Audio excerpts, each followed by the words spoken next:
Estas palestras que nós temos feito uma vez por mês, no último domingo do mês, não se destinam apenas ao relacionamento marido e esposa, até porque no seio familiar muitas vezes o déficit e o problema até reside em relacionamento, por exemplo, entre os pais e os filhos, entre irmãos, e aquilo que nós tentamos ministrar aqui é abrangente e aplica-se em todas as áreas familiares, em todos os relacionamentos, em todos os patamares. E se for assim, ninguém se sinta excluído, porque pode haver coisas que serão úteis, com certeza, em situações de crise e para prevenir as crises no meio das famílias. E com certeza que é algo perturbador e de grande perda quando nós até podemos estar bem em várias áreas da nossa vida, mas a nível familiar não estamos. E há pais que não se falam com os filhos e vice-versa, irmãos que se zangam. E se nós dessemos ouvidos à palavra de Deus, se nós estivéssemos atentos a alguns pormenores, se nos conhecêssemos melhor a nós próprios e se conhecêssemos melhor os outros para melhor lidarmos com eles, isso seria facilitador. E aquilo que nós vamos falar também engloba isso. Estamos a falar acerca de temperamentos. Isto para dizer o quê? Que todos nós temos as nossas características pessoais. Não há duas pessoas iguais, como também dizem que não há duas folhas, mesmo da mesma árvore, igual uma à outra. Temos os nossos pontos positivos, temos as nossas coisas menos boas. Isto não serve de desculpa, porque muitas vezes o que é que as pessoas pensam? Eu, portanto, nasci assim, não tenho culpa, e alguns até acrescentam, e hei de morrer assim. Não há vitória nenhuma nisso. Não há nenhuma vantagem. Aquilo que nós temos na palavra de Deus é para que possamos nos apercebermos daquilo que nós não temos ou que temos menos bem. A nossa esposa, os nossos filhos, e nós ajustarmos e apropriarmos a graça de Deus e o ensino da palavra de Deus. Para quê? Para que possamos colmatar essas deficiências e tenhamos famílias mais harmoniosas. E isso contribuirá também para a nossa própria felicidade, sem dúvida. Então, hoje vamos estudar sobre o temperamento fleumático. Se calhar este termo não diz muito a muitos de vós, mas a nossa fé é que, no fim deste estudo, a nossa expectativa é que possamos conhecer melhor o que é ser fleumático, as vantagens e as desvantagens deste temperamento. E quem sabe, à medida que nós vamos falando acerca disso, nós nos podemos identificar, ou então identificar alguém que nos é próximo, alguém da nossa família, e compreendermos certas atitudes desse nosso familiar. Compreender melhor, se calhar até perdoar mais, tendo em consideração aquilo que nós aprendemos aqui. Ou até contribuímos também para que as coisas negativas sejam mais moldadas. Então, o temperamento fleumático, características principais, e temos um exemplo, imaginem de quem? De Abraão. Ele era um homem fleumático, tinha um temperamento assim. Muitas vezes também, uma pessoa não tem apenas um temperamento típico, às vezes é uma mistura de 2 ou 3, mas há um que costuma ser predominante. E no caso de Abraão, ele era fleumático, e iremos ver em que é que isto consiste. O que é que o fleumático necessita de aprender, e depois iremos refletir sobre isso e iremos orar. Clarice. Em primeiro lugar, saúdo a Igreja com a paz do Senhor, e então este é o terceiro temperamento que vamos estudar hoje. É um temperamento muito rico, como os outros também eram, com algumas particularidades. E nós sabemos que Deus não anula o temperamento de ninguém, Deus molda o nosso temperamento. E ao sermos moldados, nós tornamos-nos mais conformes àquilo que Deus planeou que nós fôssemos na vida, àquilo que Deus planeou que nós fizéssemos pela vida fora. Então, algumas características gerais do fleumático estão aqui já no quadro. É introvertido, é uma pessoa fechada em si mesmo. Ele pode contar-nos algumas coisas, mas o fleumático nunca nos conta tudo. Ele pode ter até um drama pessoal, que fica guardado com ele e pode demorar anos até abrir o coração e falar sobre isso. É geralmente uma pessoa tranquila e simpática. É fácil conviver com um fleumático. Ele tem sempre aquela graça para dizer, aquela piada para dizer. É pacífico e, além de pacífico, é pacificador. Ele foge de brigas, de discussões, de lutas, o mais que ele pode. Tem um sentido de humor muito peculiar. Nem sempre compreendemos as piadas dos fleumáticos.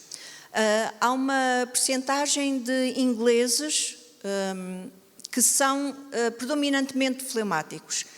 E compreender o estilo de humor e o tipo de humor dos ingleses nem sempre é fácil. Às vezes são aquilo que nós dizemos em português, aquelas piadas, pronto, sim, mais ou menos isso. Mas quando compreendemos, percebemos que tem um alcance interessante. E também uma das características do fleumático é que ele é muito resignado. Ele aceita a vida conforme ela se lhe apresenta. E não faz muita coisa para mudar as circunstâncias. Vamos ver mais um bocadinho à frente. Outra característica dele, agora menos positiva, é que é indeciso. E depois veremos isto na vida de Abraão. É indeciso, é teimoso. Nós, os filhos de Deus, podemos dizer que não somos teimosos, porque é preciso sempre duas pessoas para haver um teimoso, não é? São sempre dois teimosos.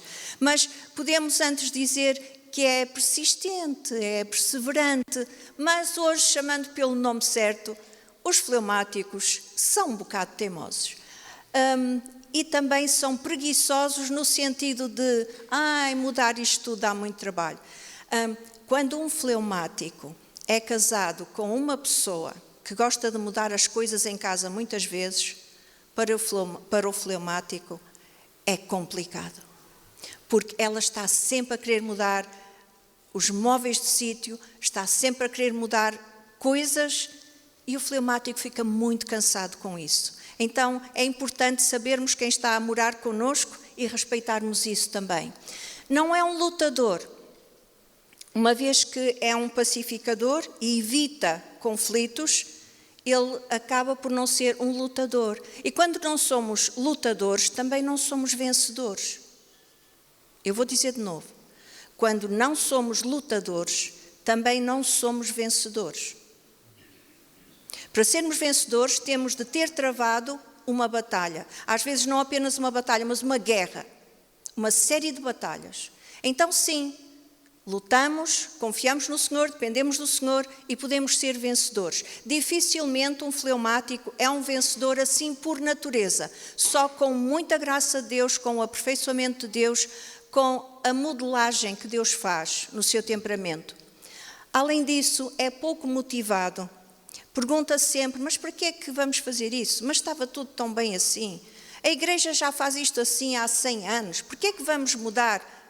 Não, fleumáticos, tenham paciência, temos que nos adaptar à era em que estamos e temos que, assim como no tempo da Reforma, a imprensa que foi inventada naquela altura foi muito útil e era a alta tecnologia da época e foi usada para divulgar a palavra de Deus, nós também temos que usar os meios atuais para divulgar a palavra de Deus de forma sã, sensata, controlada pelo Senhor. E por fim, uma coisa muito complicada na vida de um fleumático é que ele adia decisões.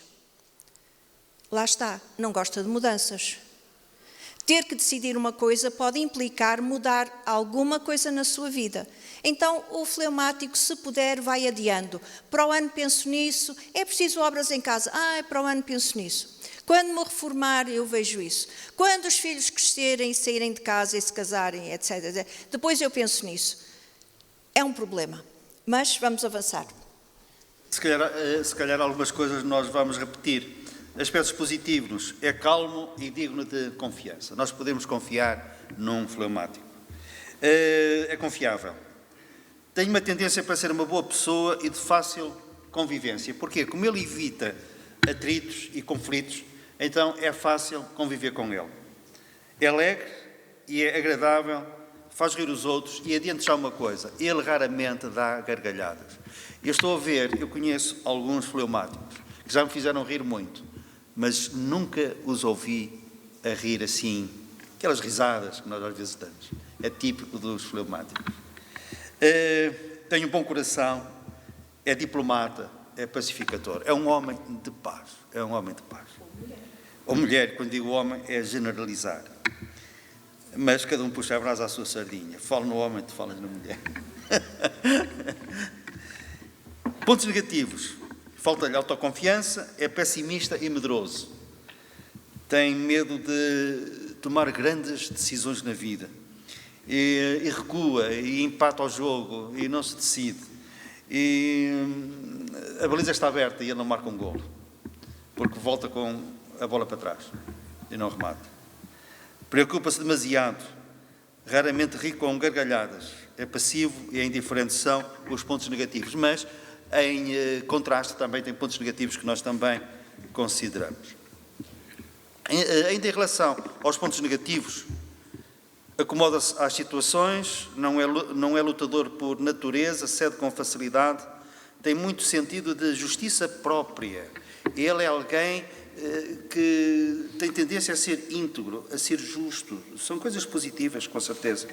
Mas também melindra-se. Eu conheço um fleumático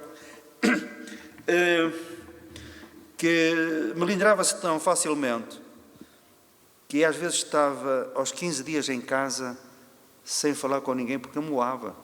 Estava 15 dias. Sentava-se à mesa com a esposa, com os filhos, e o amor, em média, durava 15 dias. E depois lá ia dizendo alguma coisa. Porquê? Porque melindrava-se facilmente. Há pessoas com esta característica. Qualquer coisa amoam, ficam aborrecidas e às vezes até desistem, face às primeiras contrariedades. Então vamos avançar. Vamos avançar aqui para agora o Abraão. Pedro, onde está o Pedro? Podes apagar só esta fila de luzes, por favor, para ver se a imagem fica mais nítida. Muito obrigada. Obrigada, está bom assim. Abraão, o pai da fé. O homem a quem Deus prometeu que a partir dele faria uma grande nação e que ele seria uma bênção. E vamos ver como é que este homem se tornou um exemplo para o mundo todo, até aos nossos dias, apesar de ter um temperamento com algumas características difíceis, apesar de ser introvertido e da família nem sempre saber o que ele sentia e o que ele pensava. Então, foi a este homem que o Senhor um dia disse: olha para os céus, olha para as estrelas, se as puderes contar, a tua descendência será numerosa como as estrelas do céu. Ele recebeu esta promessa de Deus cedo na vida. Bem, eu digo cedo, ele teria uns 75 anos, mas o que é isso para quem ia viver até 100 e tal, muito mais, não é? Então vamos aqui avançar um bocadinho. É muito interessante que o capítulo 11 de Hebreus, a chamada Galeria dos Heróis da Fé, registra proezas dos heróis da fé. Mas não vemos ali as suas falhas. Isto faz-nos pensar que Deus olha para nós e quando estamos na sua presença, Ele vê-nos através do Senhor Jesus Cristo. Vê-nos com a integridade de Cristo. Vê-nos revestidos de Cristo. Ou seja, as nossas falhas estão completamente cobertas pelo Senhor Jesus. E assim foi com Abraão. Então, ao ler este versículo, eu vou pedir à igreja que os conseguem ver, que me acompanhem nesta leitura. Vamos ler juntos? Pela fé, Abraão, quando chamado, obedeceu, a fim de ir para um lugar que devia receber por herança, e partiu sem saber aonde ia. Lembro-me de ser muito miúda e ler isto e ficar muito, mas muito impressionada. Porque quando nós saímos de casa para irmos a algum lado, nós gostamos de saber onde vamos, para onde vamos, com quem vamos e o que vamos lá fazer. Mas Abraão teve este rasgo tremendo de fé. Mas depois em Gênesis lemos outra coisa. Em Gênesis lemos isto. Vamos comigo, igreja? Ora, disse o Senhor a Abraão: sai da tua terra, da tua parentela e da casa de teu pai, e vai para a terra que eu te mostrarei. De ti farei uma grande nação, e te abençoarei, e te engrandecerei o nome. Sê tu uma bênção. Deixem-me fazer uma oração de segundos por todos nós. Ó Senhor nosso Deus, faz de nós uma bênção. Faz de todos nós uma bênção. Independentemente do plano que tens para nós, abençoa-nos e faz de nós uma bênção, em nome de Jesus. Amém. Vamos continuar aqui. Então, a ordem de Deus foi muito específica. É maravilhoso quando Deus nos diz: vai aqui, faz assim, fala com aquele, não fales com aquele, vai por ali, evita aquele outro sítio, etc. Então vejam, a ordem de Deus foi: sai de onde? Da tua terra. Sai de onde? Da tua parentela. Sai de onde? Da casa do teu pai. E vai para a terra que eu te mostrarei. Ele foi, mas levou o pai e a família toda com ele. E o pai ia na liderança, porque era o patriarca daquela família. Isto é complicado. Ele obedeceu, mas obedeceu parcialmente. Eu sei que nenhum de nós faz isto. Todas as pessoas aqui obedecem sempre a 100%, a 200%, certo? Não, não. Somos muito como Abraão. Obedecemos um bocadinho. E depois, mais tarde, vamos indo, vamos vendo e vamos tentando obedecer mais. Então ele fez isto. Levou a parentela, levou a casa do pai. Podes fazer mais um clique? Ok. Ok. Então podes só voltar atrás. E ao levar a parentela e a casa do pai, eu acho que o Dr. Palmeiro vai falar um bocadinho acerca disso, acerca do significado do nome do pai, por exemplo, e de que forma aquilo foi um atraso no progresso de Abraão. Vamos ver, e logo a seguir vamos ver Abraão como um pacificador. Então aqui estamos a vê-lo como um indeciso, um inseguro. Ok? Então, o Senhor disse para ele ler, foi-lhe mostrando depois qual o propósito dele sair da terra dele, que era Ur dos Caldeus, e depois mostrou-lhe que ele teria que ir para a terra de Canaã, a terra prometida. Como ele levou o pai, e o pai era o líder, portanto, daquele grupo que tinha saído de Ur, o pai chamava-se Tera. Tera, portanto, significa demora. E eles tiveram 7 anos numa terra chamada Harã. E eles demoraram 7 anos. O facto de ele não ter obedecido nesta particularidade de deixar a sua família, ele esteve 7 anos empatado em Harã.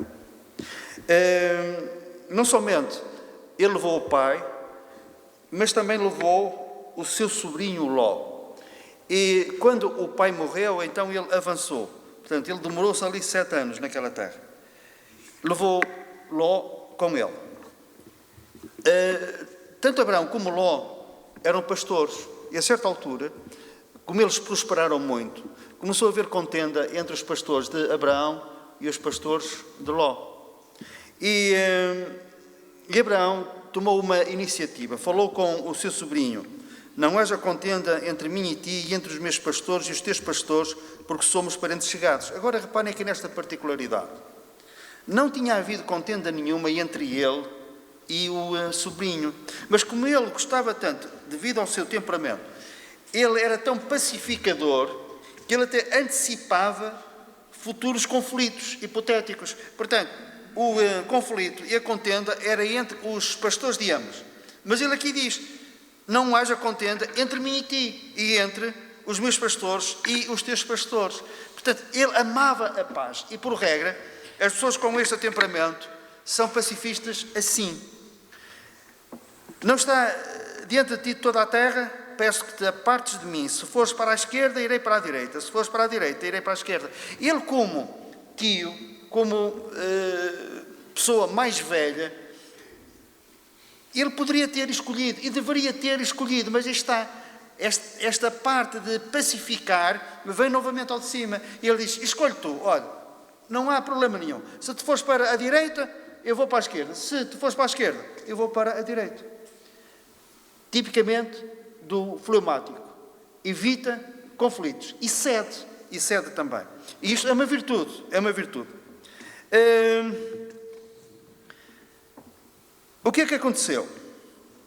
Mas até mesmo nestas situações em que Abraão poderia ter sido mais afirmativo, agora reparem como o Senhor, apesar de tudo, molda as situações e controla as coisas. Ló escolheu o quê? Ele olhou e viu as campinas bem regadas de Sodoma. E optou por aquelas terras. E inicialmente ele ficou a uma certa distância da cidade de Sodoma. Mas depois ele foi-se aproximando. À medida que os seus rebanhos cresciam, ele precisava de mais terra, ele ia avançando. E depois nós vamos vê-lo onde? Assentado, nós vamos vê-lo assentado às portas de Sodoma. Depois vamos vê-lo dentro de Sodoma. E depois vamos vê-lo a ser juiz de Sodoma. E depois vamos vê-lo a ter que fugir daquela cidade. Porque o Senhor, devido à maldade e pelo facto de serem grandes pecadores contra o Senhor ia destruir aquela cidade. Ló não consultou o Senhor. Aproveitou aquela deixa, aquela facilidade que o tio lhe deu, escolhe aquilo que aparentemente era melhor. Depois de Ló ter escolhido, o Senhor disse a Abraão: agora levanta os teus olhos. Portanto, nós vemos que Ló levantou os olhos e viu. Abraão esperou que o Senhor se pronunciasse. E o Senhor disse: agora levanta os teus olhos. Ló escolheu a direita. Mas tu olha para o norte será teu. Tu olha para o sul será teu. Tu olha para este, para leste, toda esta terra será tua. Um ligeiro apontamento. Esperar pelo tempo de Deus traz sempre lucro, traz sempre vantagem. Continuas tu, mamãe? Avançamos? Ok. Agora, neste momento, vamos ver uma faceta de Abraão como o medroso.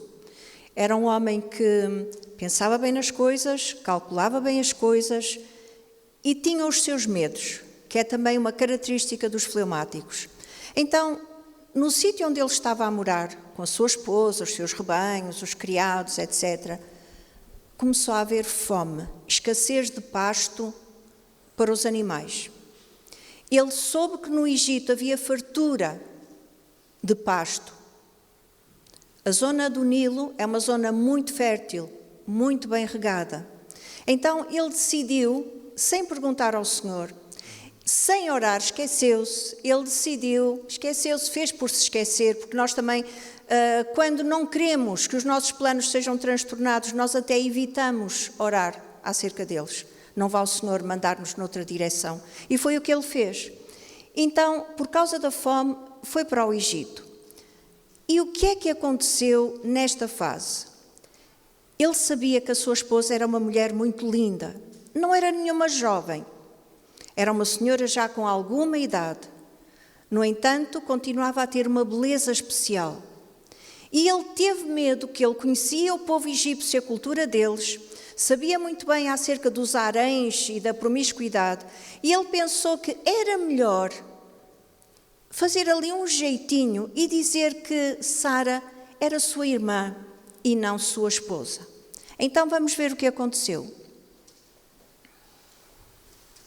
A Bíblia diz assim, vamos ler juntos?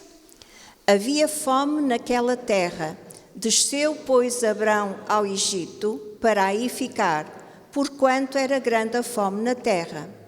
Quando se aproximava do Egito, quase ao entrar, disse a Sarai, sua mulher: ora, bem sei que és mulher formosa de aparência. Os egípcios, quando te virem, vão dizer: é a mulher dele, e me matarão, deixando-te com vida. Aqui só uma pausa. Tinha medo de morrer. O homem a quem Deus disse: tu vais ser uma grande nação. Conta as estrelas, a tua descendência vai ser assim. de repente ficou com medo de morrer. Então, Deus não ia cumprir a promessa? Deus ia permitir que ele perdesse a vida antes de cumprir a sua promessa? Deus não faz isso. Deus é fiel e sempre cumpre as suas promessas. Mas ele ficou com medo. Então pediu à esposa para dizer que era irmã dele. E quando entraram no Egito, as pessoas que estavam por ali viram aquela caravana enorme, aqueles rebanhos todos, e foram falar daquela mulher linda, estrangeira. Foram contar ao faraó, na corte. E o faraó, muito rapidamente, pediu que a levassem para a corte. Vamos avançar.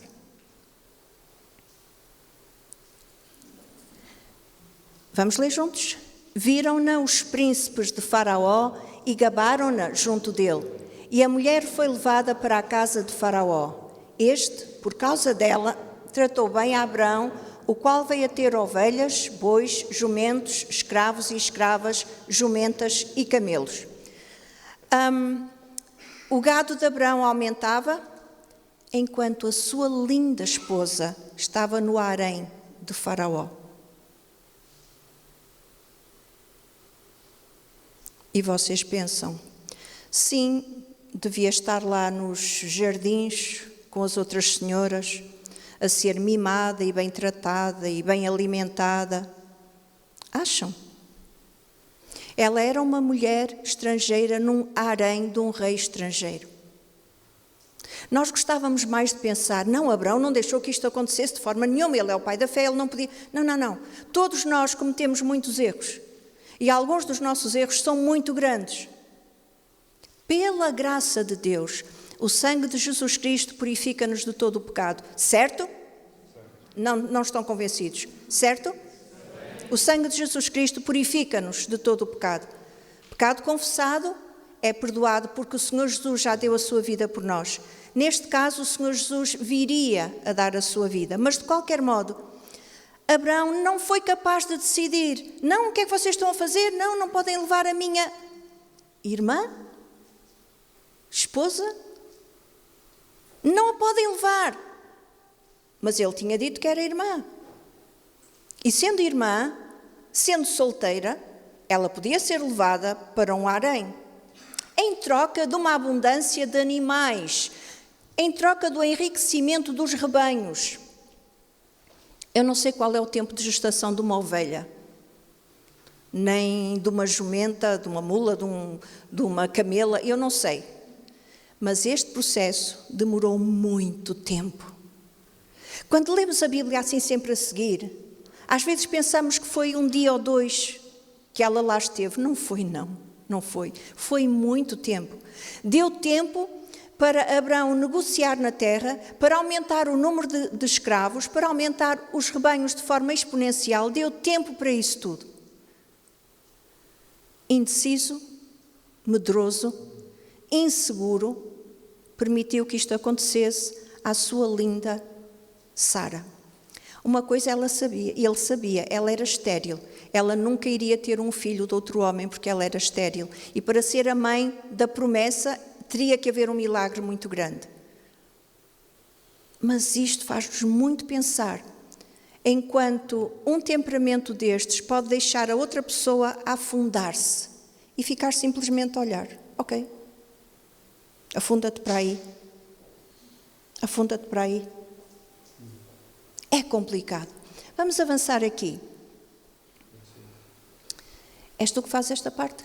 Ok. Além disso, ele também era indeciso. Agora vamos... Não, nós estamos aqui, que Deus protegeu Sara. Deus protegeu Sara. Não fizemos isto. Isso. Não temos isso. Sim, sou eu.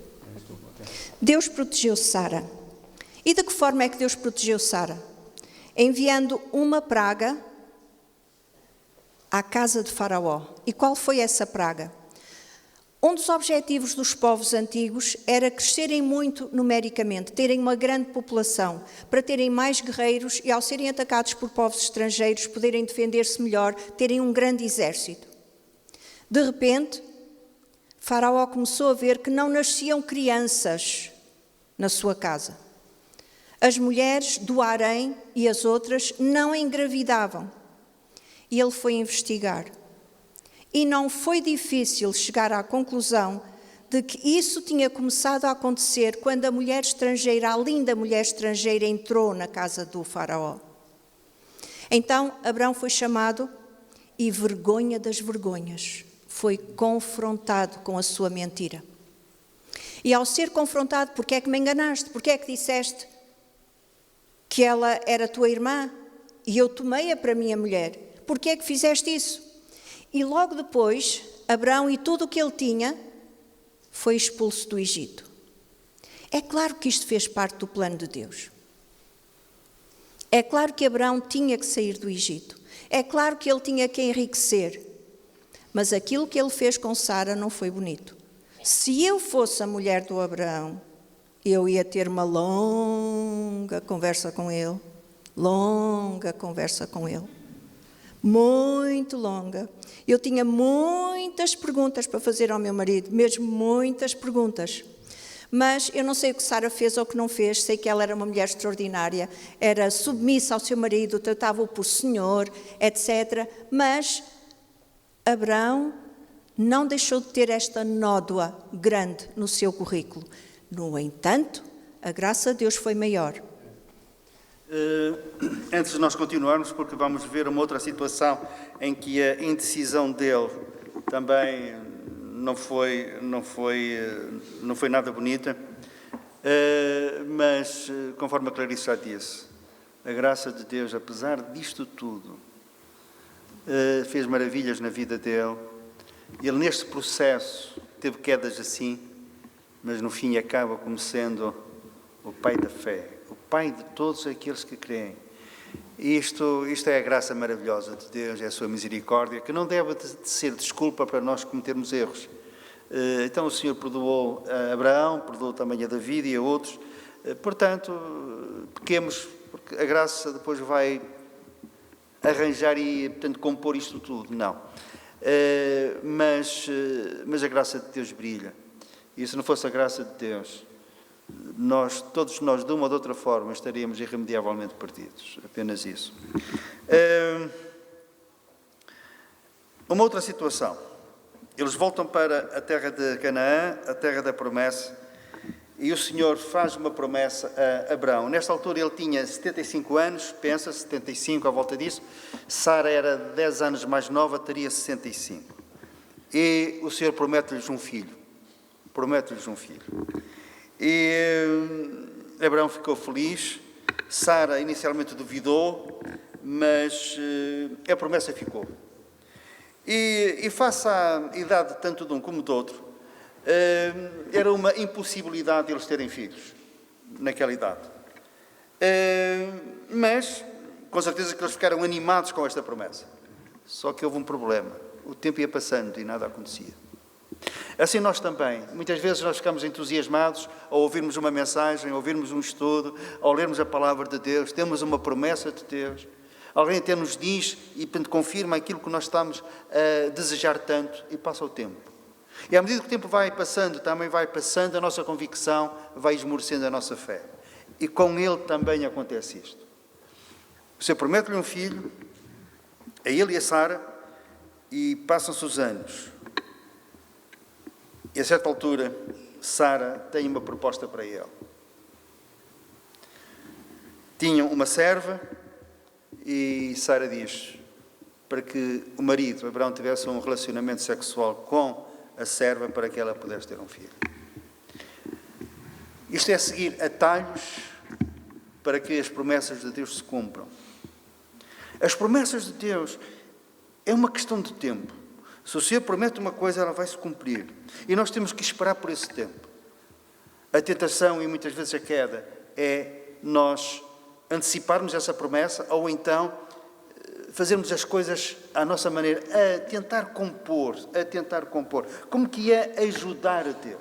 Ora, o Senhor não precisa de ser ajudado. Jesus salva sozinho. Ele tem poder para salvar perfeitamente todo aquele que por ele chega a Deus. E esse princípio em relação à nossa salvação é o mesmo princípio em relação à nossa vida. Ele faz. Ele prometendo, Ele faz. Então, o que é que aconteceu? Sara estava impaciente. Agar era uma escrava egípcia. Entra na família por sugestão de Sara. Abraão não foi firme. Fazia o que fosse preciso para manter a paz. Abraão e Agar foram pais de Ismael. Isto também se explica por um caráter, por uma característica do seu caráter. Como ele era amigo da paz e ele vendia a paz a qualquer preço, quando a sua esposa lhe diz para ele se relacionar com a serva, ele, para não ter conflitos com a esposa, para não estar debaixo daquela pressão, ele faz isso. Resultado, nasce um filho, Ismael, que foi uma dor de cabeça para aquela família. E Ismael é o pai dos árabes. Mais tarde, Isaac nasceu, é o filho da promessa, o pai de Israel. E agora reparem no que ao longo dos séculos tem acontecido entre árabes e israelitas. São amigos, abraçam-se frequentemente, ou frequentemente andam aos tiros e às bombas. Inimigos figarais. Tudo começou com este ato irrefletido de Sara e apoiado por Abraão. Não esperar nas promessas de Deus. Quando nós falhamos, o Senhor perdoa-nos. E continuamos a nossa caminhada, continuamos a nossa vida, mas as consequências dos nossos erros, mais tarde ou mais cedo nós vamos ceifá-las. E pior, e muitas vezes, isso vai ter consequências não somente na nossa vida, mas também na vida dos outros, na vida dos nossos filhos, na vida dos nossos descendentes. Portanto, todo o cuidado é pouco. Devemos ser cuidadosos, cautelosos, portanto, não agirmos precipitadamente. Consultar o Senhor. Uma das coisas que o Senhor se lamentou em relação ao seu povo e eles não me consultaram, eles não pediram a minha opinião. E nós tantas vezes, em tantas situações, nós agimos e reagimos e não consultamos o Senhor e não lhe pedimos opinião. E nós aqui não lemos que Abraão tivesse orado antes de dar ouvidos a esta sugestão, para não dizer a esta ordem de Sara, a sua mulher. Mais tarde, havia depois conflito entre Ismael e Isaac, que Sara mais tarde, portanto, engravidou e teve um filho, e havia problemas entre Ismael, que era mais velho, e Isaac. E a certa altura, novamente, Sara toma as decisões. Ela liderava todo aquele processo. E ordena que Agar e Ismael se fossem embora, saíssem dali. Abraão não sabe o que fazer, ele está numa situação difícil. Com certeza que ele também gostava do seu filho Ismael, para não dizer que gostava também de Agar. Isso aí é uma outra coisa. Aqui ele orou ao Senhor, ele teve esse cuidado, que lhe disse que Sara tinha razão para ele deixar Agar e expulsá-la de casa juntamente com o seu filho Ismael, porque tinha um plano e um propósito para ele, para Ismael, a partir dele fazer um grande povo, que são os árabes. Mas o mal estava feito. Então, Abraão mandou embora Agar e Ismael.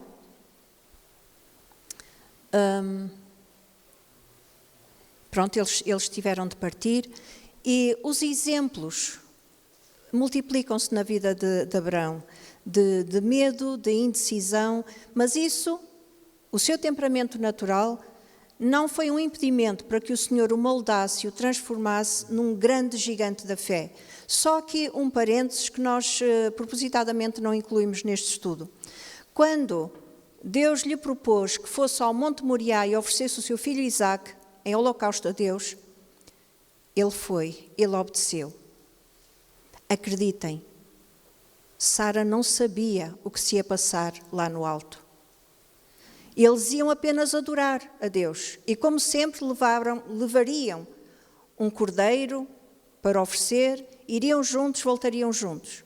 Se Sara, a mãe, e Isaac sendo o filho da mamã, se Sara soubesse que Isaac corria perigo de vida, eu penso que teria sido um bocado diferente. Mas Abraão, com a sua fleuma, guardou para si aquilo que Deus tinha dito. Vai e oferece Isaac. Quem tem fleumáticos na família deve contar com isto. Eles não nos contam as coisas, todas, só contam algumas. Às vezes tentamos tirar alguma coisa do coração deles a saca-rolhas, nem sempre conseguimos tirar grande coisa. Mas Abraão, apesar de tudo isso, apesar de ser introvertido, ele cultivou uma fé grande com Deus. Ele cresceu no conhecimento de Deus. E no momento em que ele está no alto do Monte Moriá, disposto a entregar o seu filho a Deus, ele foi talvez o maior gigante da fé de todos os tempos. Mas vamos avançar aqui. Um fleumático tem necessidade de aprender muitas coisas. Só quero dizer que este estudo ficará disponível na página de Facebook da Igreja, como sempre, e outros depois também partilham. Para quem quiser ir lá e ver com mais calma o estudo e pensar melhor e tirar as suas conclusões, pode sempre fazê-lo. Então, uma das coisas que...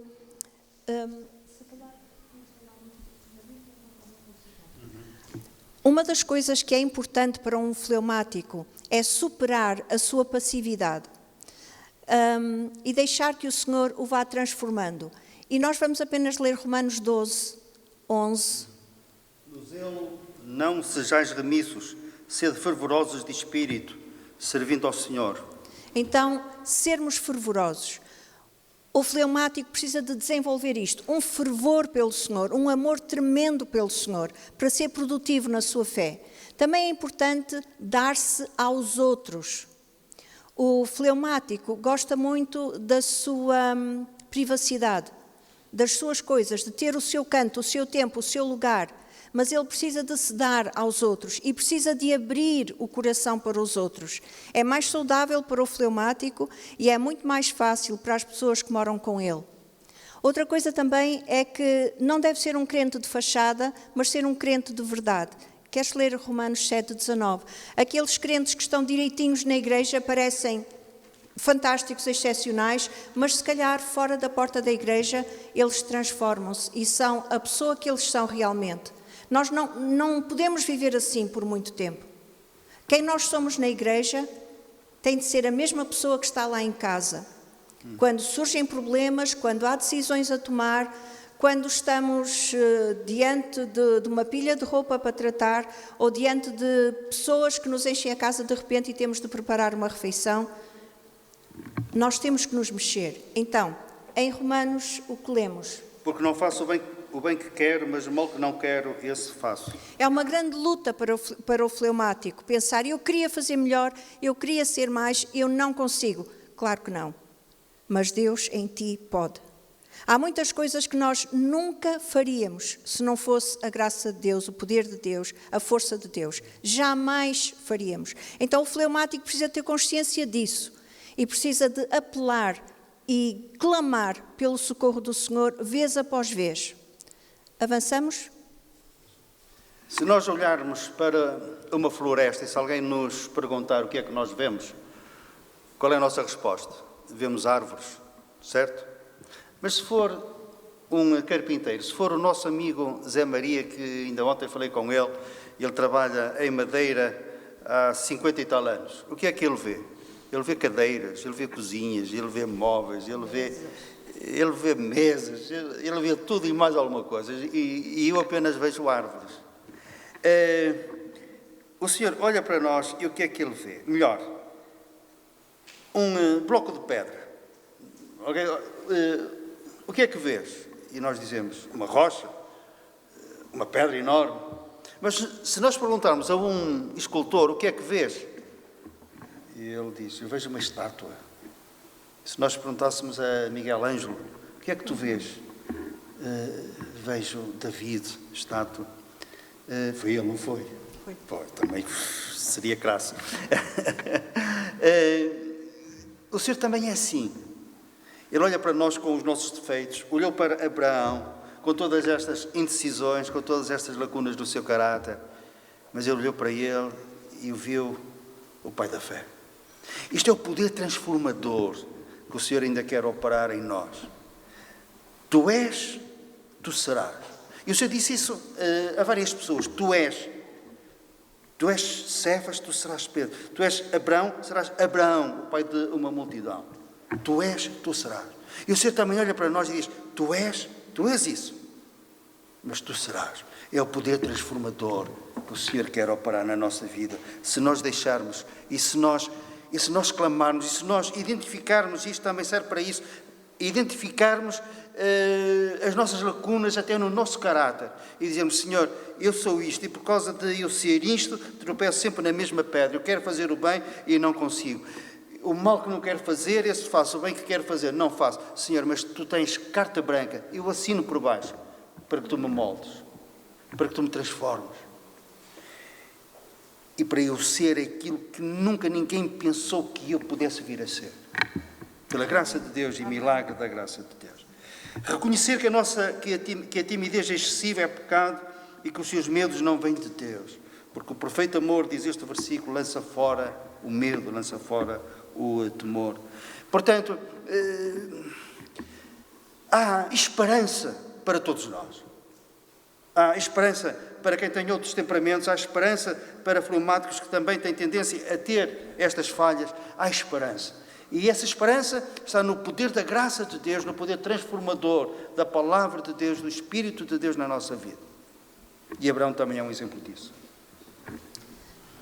Pegando na ideia da escultura, de um bloco de pedra e da escultura, o escultor sabe que há muita pedra para quebrar e para tirar antes que surja a escultura.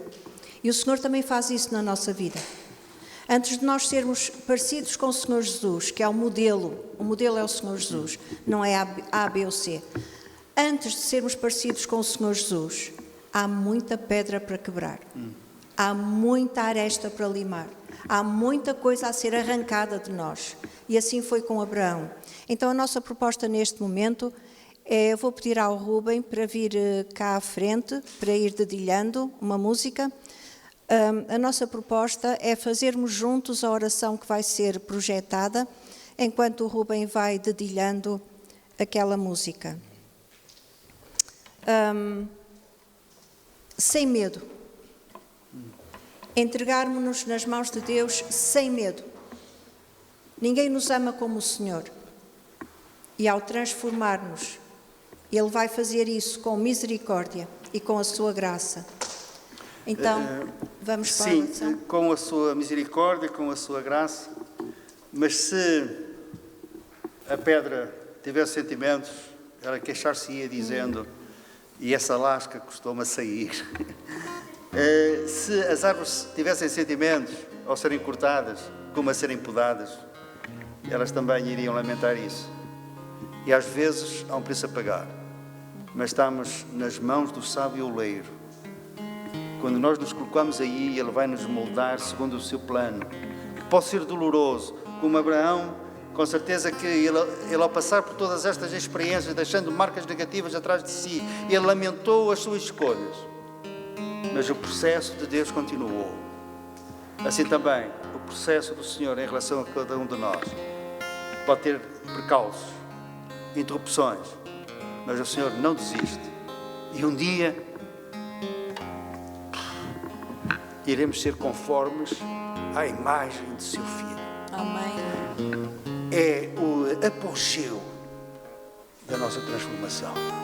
E sem qualquer exceção, daquilo que nós perdemos em Adão, iremos recuperar tudo em Cristo. Nomeadamente, a imagem e semelhança do Senhor Jesus. Amém. E nisto nós cremos. Amém. E este processo é contínuo aqui na Terra.